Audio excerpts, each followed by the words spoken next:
dia, pessoal. Espero que todos estejam bem, se cuidando direitinho. Sou a professora Aline, que ministra a disciplina de gramática, e essa aula será sobre as correções das atividades da aula 3. Livro de Gramática, página 50. Questão número 1. Ao telefonar para o patrão, o caseiro diz: "Eu só tô ligando para avisar pro senhor que o seu papagaio morreu." Que efeito de sentido tem a palavra só no contexto? A palavra só dá a entender que o motivo não é relevante, ou seja, que é algo sem importância, que não se trata de uma coisa séria. Questão número 2. Você já deve ter ouvido comentários que associam agir como mineiro a lidar com situações de modo habilidoso e sem se comprometer. Letra A.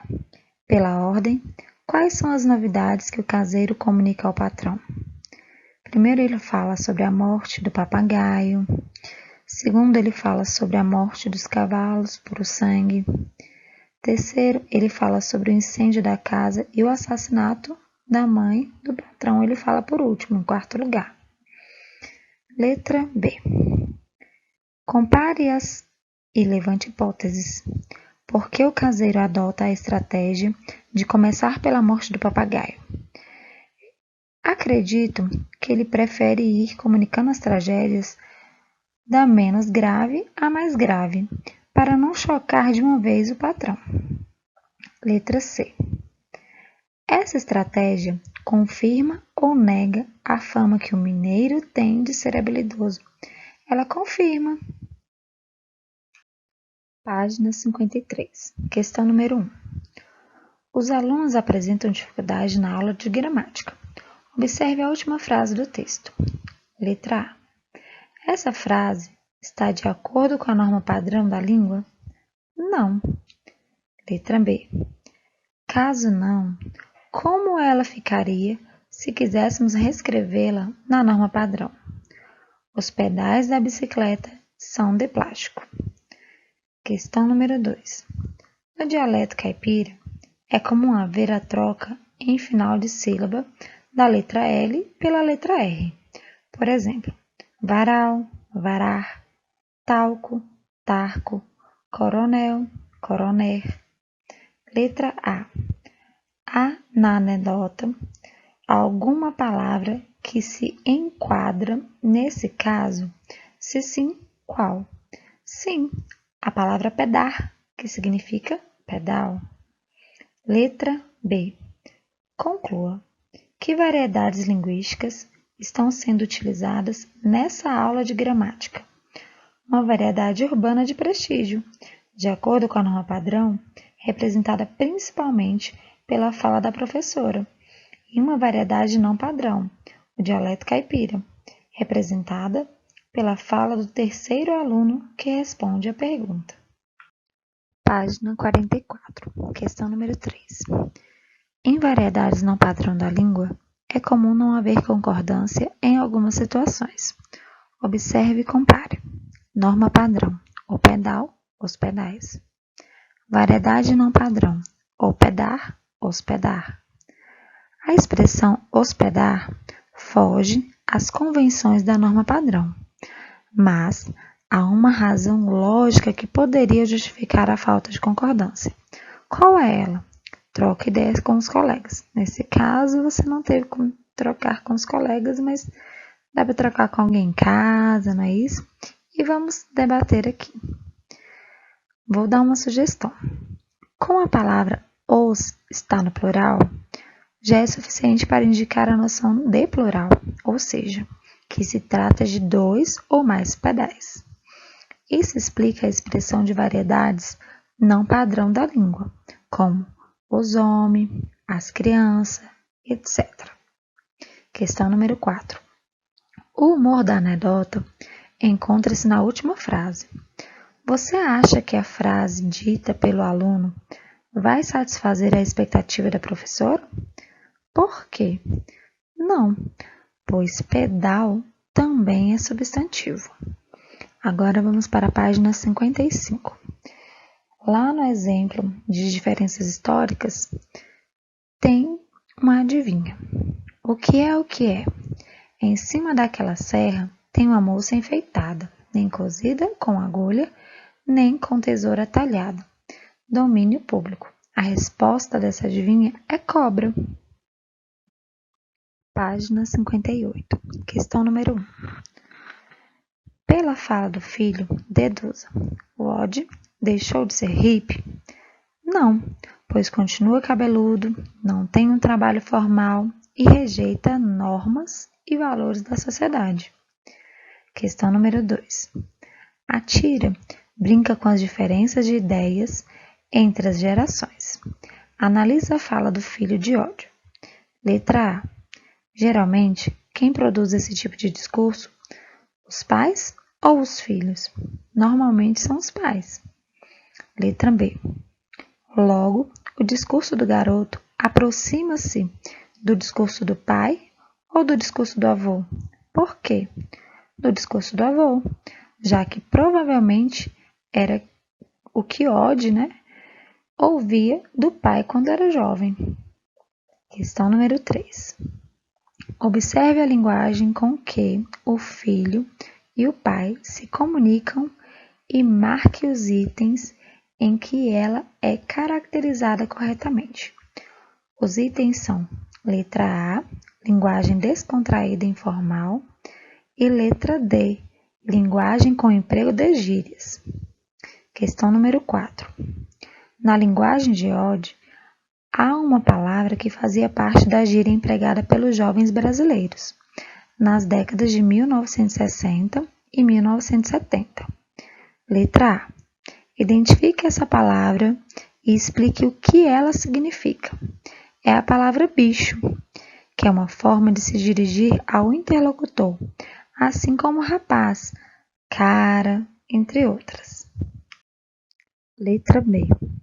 Na linguagem que você usa com seus amigos, há uma palavra da gíria empregada com a mesma função? Essa resposta é pessoal. Agora vamos para a página 59. Questão número 5. Entre o português brasileiro e o português lusitano, existem diferenças linguísticas nas situações mais comuns. Identifique na receita palavras que fogem ao uso do português brasileiro. Depois, troque ideias com os colegas para descobrir o sentido delas. Tem as palavras rebentos, que significa brotos, no caso, brotos de feijão, de soja, e ananás, que significa abacaxi, e sumo, suco, caldo. Questão número 6. Faça oralmente com a classe e o professor este exercício. Imagine que você está fazendo aí para mim. Releiam a parte da receita que explica como preparar o prato, substituindo as palavras que são próprias do português lusitano, por outras mais usadas no português do Brasil. Adaptem o que for necessário. Sugestão: lave os brotos de soja num escorredor, corte o abacaxi, junte a cebolinha, ponha numa tigela o suco de limão, bata tudo com um batedor de claras e guarde na geladeira. Agora vamos lá para a página 61. Vamos lá, 61, questão número 1. Leia o box ao lado e, depois, considerando que no poema lido o eu lírico expressa seus sentimentos em relação ao sertão, responda: o que o sertão representa para ele? No caso, o eu lírico, ele está falando do narrador. Vamos lá. Então, representa tudo: o lugar em que ele vive, a beleza e a inspiração para a sua poesia. Questão número 2. Explique a relação existente entre o eu lírico, o narrador, e o sertão a partir destes versos. Vivo dentro do sertão e o sertão dentro de mim. Ele se sente inteiramente integrado ao sertão. É um homem do sertão e se confunde com ele. É como se ele fosse o sertão. Questão número 3. O eu lírico destaca os encantos e as belezas naturais de sua terra, mas também cita alguns problemas. Quais são eles? São o analfabetismo e a falta de proteção, ou seja, o abandono pelas autoridades. Agora vamos para a questão número 4. Na última estrofe, o eu lírico compara o sertão a um diamante bruto. Letra A. Que semelhança há entre esses dois elementos? Os dois elementos são brutos, mas de grande beleza, não é isso? Que precisa ser descoberta. Letra B. Lapidador é o profissional que lapida o diamante, transformando a pedra bruta em joia, em arte. No caso do sertão, quem o transforma em arte? O poeta. Questão número 5. Para escrever o poema Patativa do Assaré, utilizou a variedade linguística falada pelos sertanejos cearenses. Releia o poema em voz alta, mas adaptando a linguagem à norma padrão. Letra A. Qual das formas é mais expressiva? Essa questão é pessoal. Letra B. Considerando o perfil do eu lírico e sua relação com o sertão, responda. Que uso da língua é mais adequado nesse poema? A norma padrão ou a variedade que foi empregada pelo poeta? Por quê? Também é pessoal. Certinho? Página 63.